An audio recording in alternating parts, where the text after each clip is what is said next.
Welcome to a half hour of MINDWEBS. Short stories from the worlds of speculative fiction. This story comes from the book 6 by H. 6 stories by Robert A. Heinlein. This one is titled, They. They would not let him alone. They would never let him alone. He realized that that was part of the plot against him. Never to leave him in peace. Never to give him a chance to mull over the lies they had told him, time enough to pick out the flaws and to figure out the truth for himself. That damned attendant this morning, he had come busting in with a breakfast tray, waking him and causing him to forget his dream. If only he could remember that dream. Someone was unlocking the door. He ignored it. Howdy, old boy. They tell me you refused your breakfast.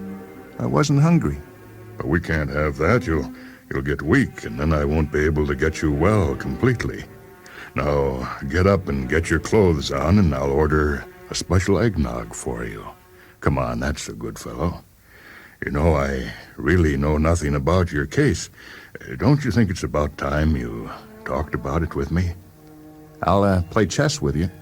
Well, all right. You know, we've played chess every day for a week, but, well, if you'll talk, I'll play chess.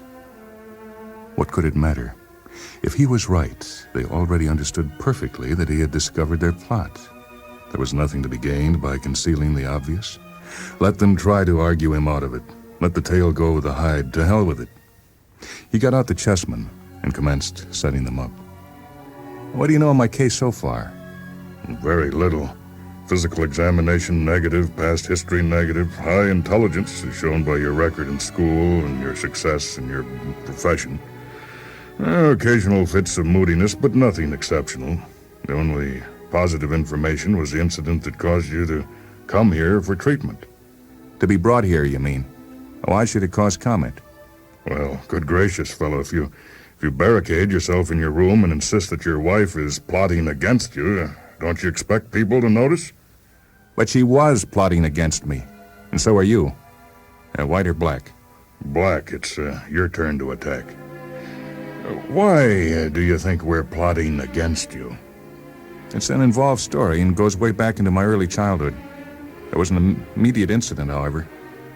He opened by advancing the white king's knight to the king bishop 3.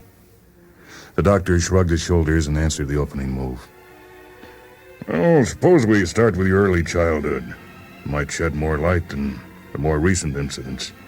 Did you feel that you were being persecuted as a child?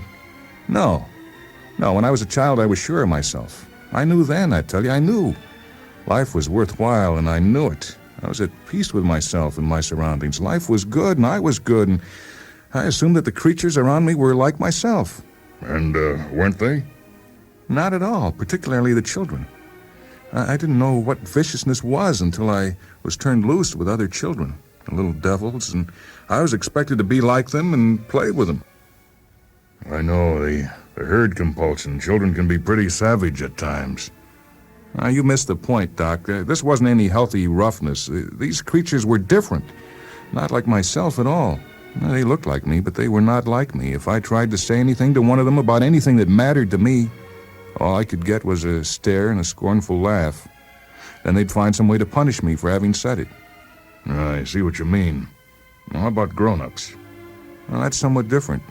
Adults don't matter to children at first, or rather, they didn't matter to me. They were too big, and they didn't bother me, and they were busy with things that did not enter into my considerations. See, it was only when I noticed that my presence affected them that I began to wonder about them. How do you mean? Well, they never did the things when I was around that they did when I was not around. The doctor looked at him carefully. Won't that statement take quite a lot of justifying? How do you know what they did when you weren't around? But I used to catch them just stopping. You know, if I came into a room, the conversation would stop suddenly, and then it would pick up about the weather or something equally inane. Then I took to hiding and listening and looking. Adults did not behave the same way in my presence as out of it. The things I saw people doing and heard them talking about were never of any importance. They must be doing something else. I don't follow you. You don't choose to follow me. I'm telling this to you in exchange for a game of chess. Why do you like to play chess so well? Because it's the only thing in the world where I can see all the factors and understand all the rules. Never mind, I saw all around me this enormous plant, cities, farms, factories, churches, schools, homes, railroads, luggage, roller coasters, trees, saxophones, libraries, people and animals. People that looked like me and who should have felt very much like me if what I was told was the truth. But what did they appear to be doing? They went to work to earn the money to buy the food, to get the strength to go to work, to earn the money to buy the food, to get the strength to go to work, to get the strength to buy the food, to earn the money to go, until they fell over dead. Any slight variation in the basic pattern didn't matter. They always fell over dead. And everybody tried to tell me that I should be doing the same thing. I knew better. The doctor gave him a look apparently intended to denote helpless surrender and laughed. Well, I can't argue with you. Life does look like that, and, maybe it is just that futile. But it is the only life we have. Well, why not make up your mind to enjoy it as much as possible? Oh, no. You can't peddle nonsense like that to me by claiming to be fresh out of sense. How do I know? Because all this complex stage setting, all these swarms of actors could not have been put here just to make idiot noises at each other. No, some other explanation, but not that one. An insanity as enormous, as complex as the one around me had to be planned. And I found the plan. Well, which is? It's a play intended to divert me, to occupy my mind and confuse me, to keep me so busy with the details that, I won't have time to think about the meaning. And you're all in on it, every one of you. Most of them may be helpless automatons, but you're not. You're one of the conspirators. You've been sent in as a troubleshooter to try to force me to go back to playing the role assigned to me. No, take it easy. Maybe it is all a conspiracy, but, why do you think that you've been singled out for special attention? Maybe it is a joke on all of us. Why couldn't I be one of the victims as well as yourself? Gotcha, Doc. Now, that is the essence of the plot. All of these creatures have been set up to look like me in order to prevent me from realizing that I was the center of the arrangements. But I've noticed a key fact, a mathematically inescapable fact, that I am unique. Here am I, sitting on the inside. The world extends outward from me. I am the center.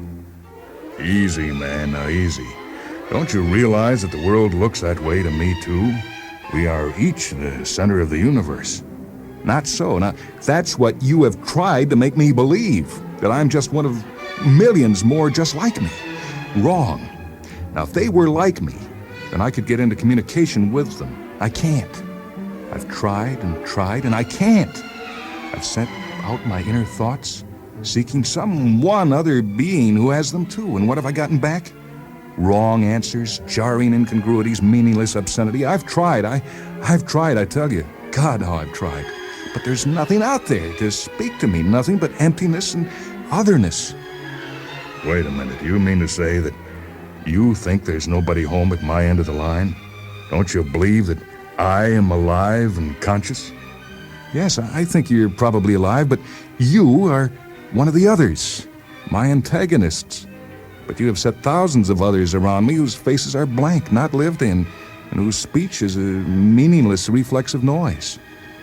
Well, then, if you concede that I am an ego, why do you insist that I am so very different from yourself? Now it's no use at all. There's no possibility of communication. I am alone. He was upset by the doctor's visit. He couldn't be wrong, basically, yet the doctor had certainly pointed out logical holes in his position. From a logical standpoint, the whole world might be a fraud perpetrated on everybody. But logic meant nothing. Logic itself was a fraud, starting with unproved assumptions and capable of proving anything.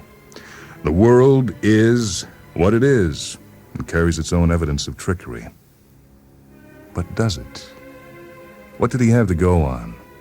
Could he lay down a line between known facts and everything else and then make a reasonable interpretation of the world based on facts alone?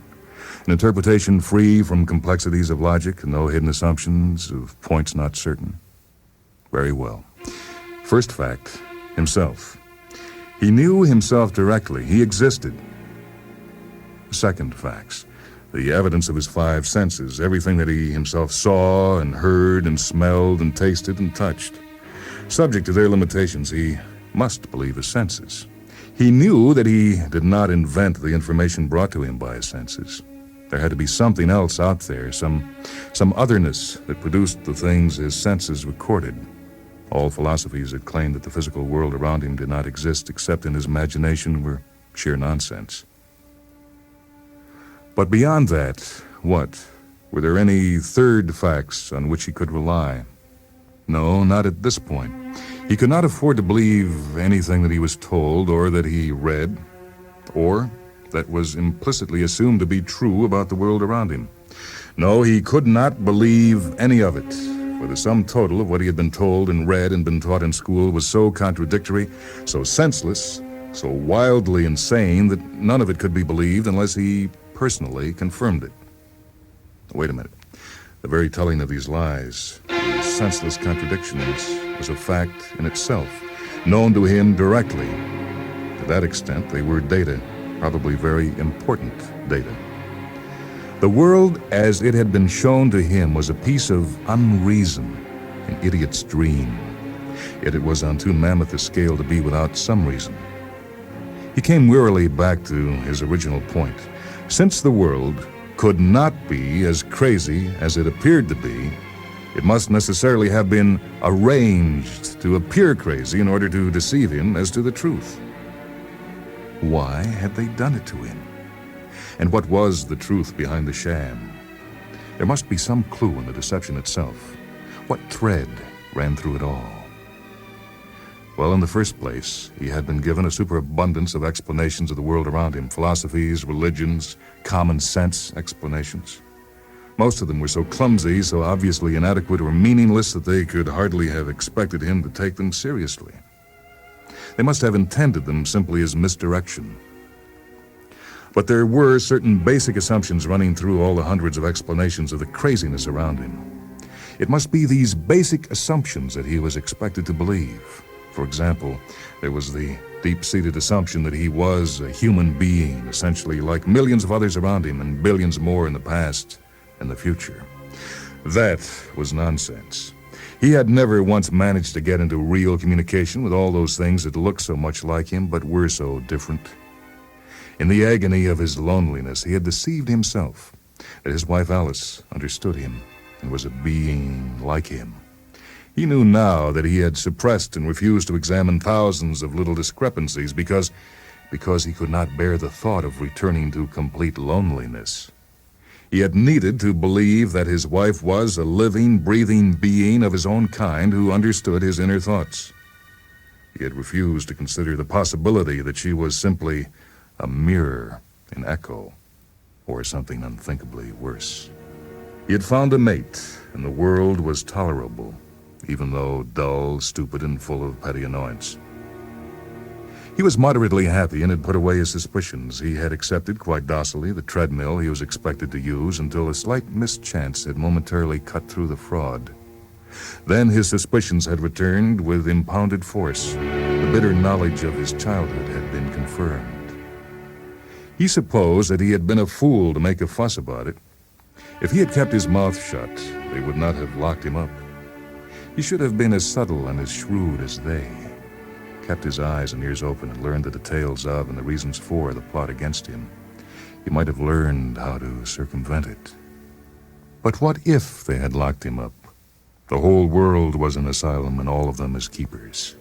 After supper, he decided to put his thoughts in better order by writing them. He obtained paper. He should start with a general statement of some underlying postulate of the credos that had been drummed into him all his life. Life. Yes, that was a good one.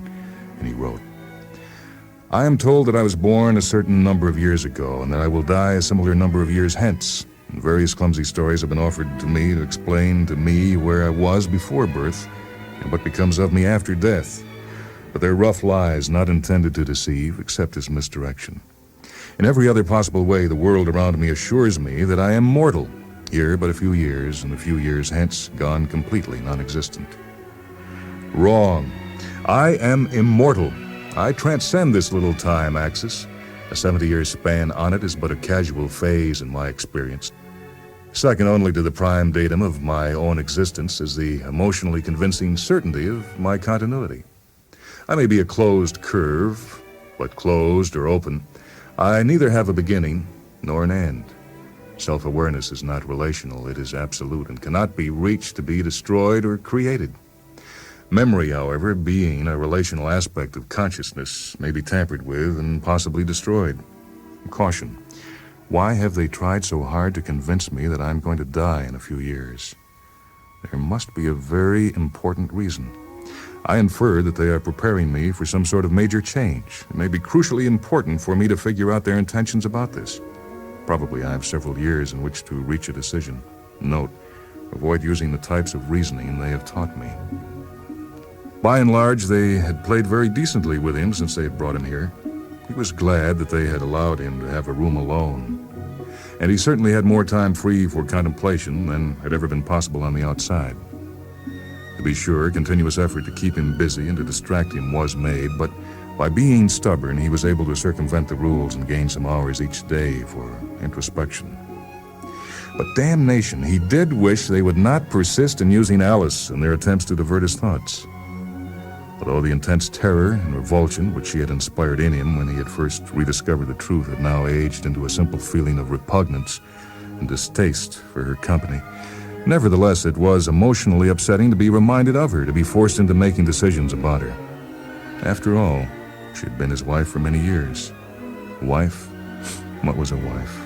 Another soul like one's own, a complement, the other necessary pole to the couple, a sanctuary of understanding and sympathy in the boundless depths of aloneness. That was what he had thought, what he had needed to believe and had believed fiercely for years. The yearning need for companionship of his own kind had caused him to see himself reflected in those beautiful eyes and had made him quite uncritical of occasional incongruities in her responses. Wearily, he turned back to his summing up. The world is explained in either one of two ways. The common sense way, which says that the world is pretty much as it appears to be and that ordinary human conduct and motivations are reasonable. And there's the religio-mystic solution, which states that the world is dream stuff, unreal, insubstantial, with reality somewhere beyond. Wrong. Both of them. The common sense scheme has no sense to it of any sort. Life is short and full of trouble. The common sense world is a blind insanity, out of nowhere, going nowhere to no purpose. As for the other solution, it appears more rational on the surface, in that it rejects the utterly irrational world of common sense. But it's not a rational solution. It's simply a flight from reality of any sort, for it refuses to believe the results of the only available direct communication between the ego and the outside. He crumpled up the paper and flung himself from the chair. Order and logic were no good. His answer was right because it smelled right, but he still did not know all the answer. Why the grand scale to the deception?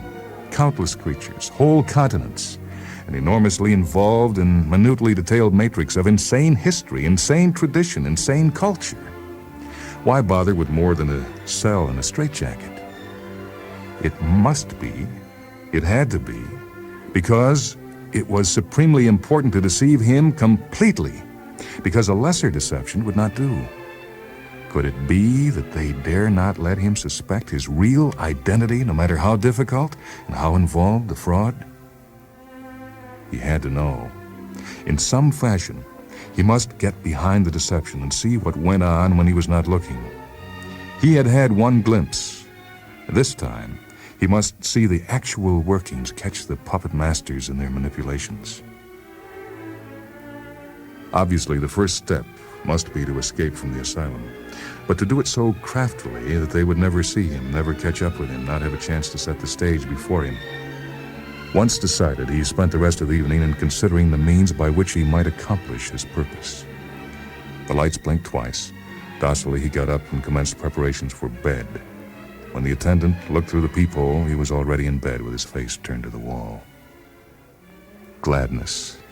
Gladness everywhere. It was good to be with his own kind, to hear the music swelling out of every living thing, as it always had and always would. Good to know that everything was living and aware of him, participating in him as he participated in them. It was good to be, good to know the unity of many and the diversity of one. There had been one bad thought. The details escaped him, but it was gone. It had never been. There was no place for it. The early morning sounds from the adjacent ward penetrated the sleep-laden body. It served him here and gradually recalled him to awareness of the hospital room. The transition was so gentle that he carried over full recollection of what he had been doing and why. He lay still, a gentle smile on his face, and savored the uncouth but not unpleasant languor of the body he wore. Strange that he had ever forgotten, despite their tricks and stratagems. Well, now that he had recalled the key, he would quickly set things right in this odd place. He would call them in at once and announce the new order. It would be amusing to see old Glaroon's expression when he realized that the cycle had ended. The click of the peephole and the rasp of the door being unlocked guillotined his line of thought. The morning attendant pushed briskly in with a breakfast tray and placed it on the tip table. "Morning, sir. Nice bright day. Want it in bed, or will you get up?" Don't answer. Don't listen. Suppress this distraction. This is part of their plan. But it was too late, too late. He felt himself slipping, falling, wrenched from reality back into the fraud world in which they had kept him. It was gone completely, with no single association round him to which to anchor memory. There was nothing left but the sense of heartbreaking loss and the acute ache of unsatisfied catharsis. And he said, "Leave it where it is. I'll take care of it." He lay quite still for a long time, every nerve end in his body screaming for relief. At last he got out of bed, still miserably unhappy, and attempted to concentrate on his plans for escape. But the psychic wrench he had received in being recalled so suddenly from his plane of reality had left him bruised and emotionally disturbed. His mind insisted on rechewing its doubts rather than engage in constructive thought. Was it possible that the doctor was right, that he was not alone in his miserable dilemma? Was he really simply suffering from paranoia, delusions of self-importance? Could it be that each unit in this yeasty swarm around him was the prison of another lonely ego, helpless, blind, and speechless, condemned to an eternity of miserable loneliness?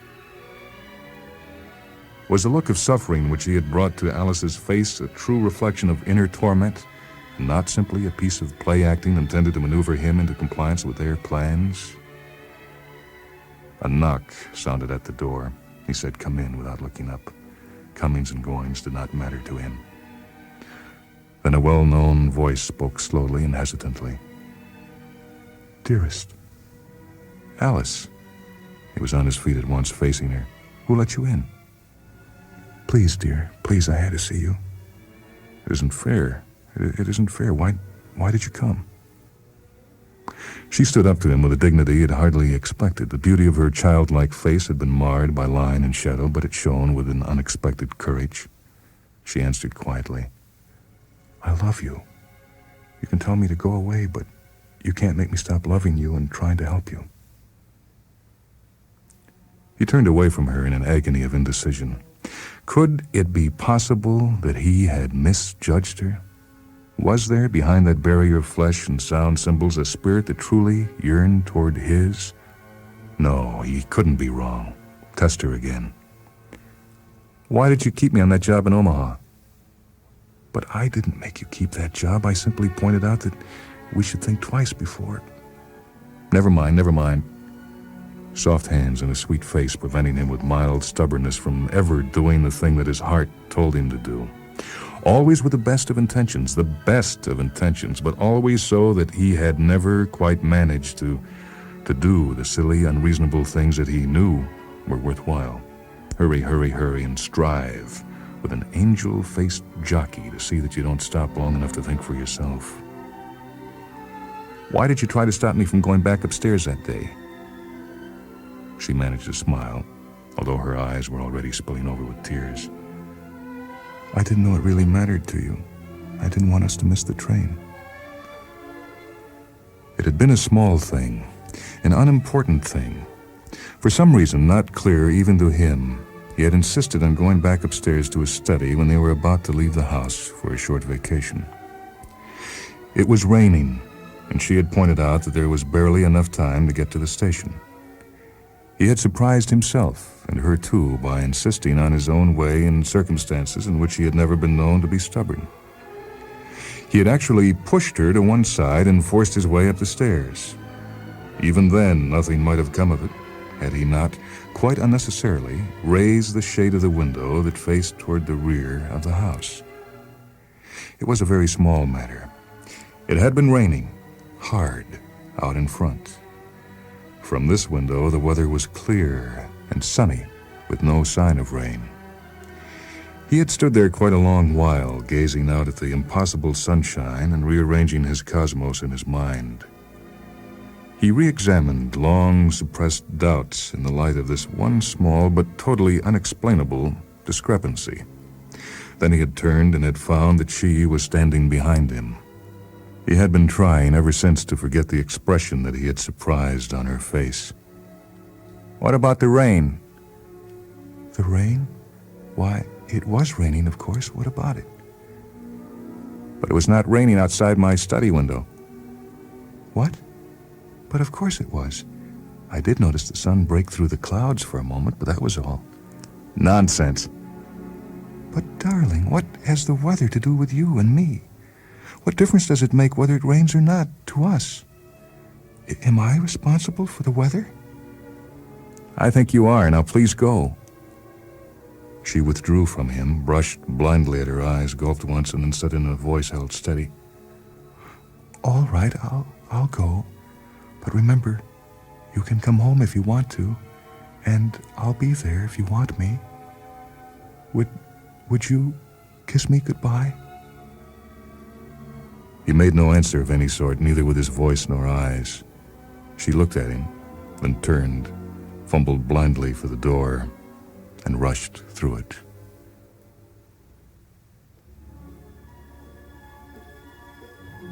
The creature he knew as Alice went to the place of assembly without stopping to change form.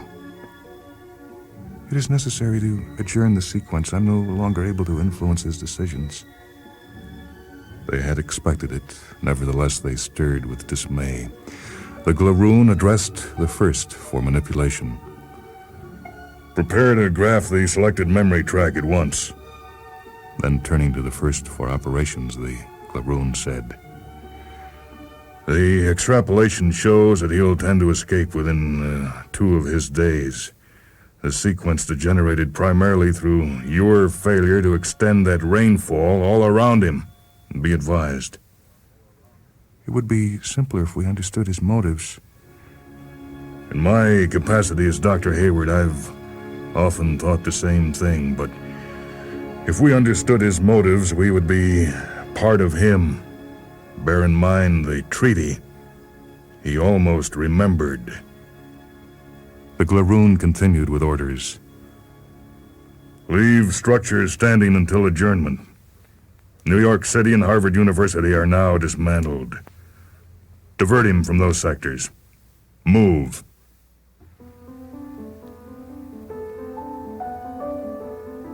You've heard the story They by Robert Heinlein. It appears in his book 6 by H. This is Michael Hanson speaking. Technical production on MindWebs by Steve Gordon and Leslie Hilsenhoff. MindWebs is produced at WHA Radio in Madison, a service of University of Wisconsin Extension.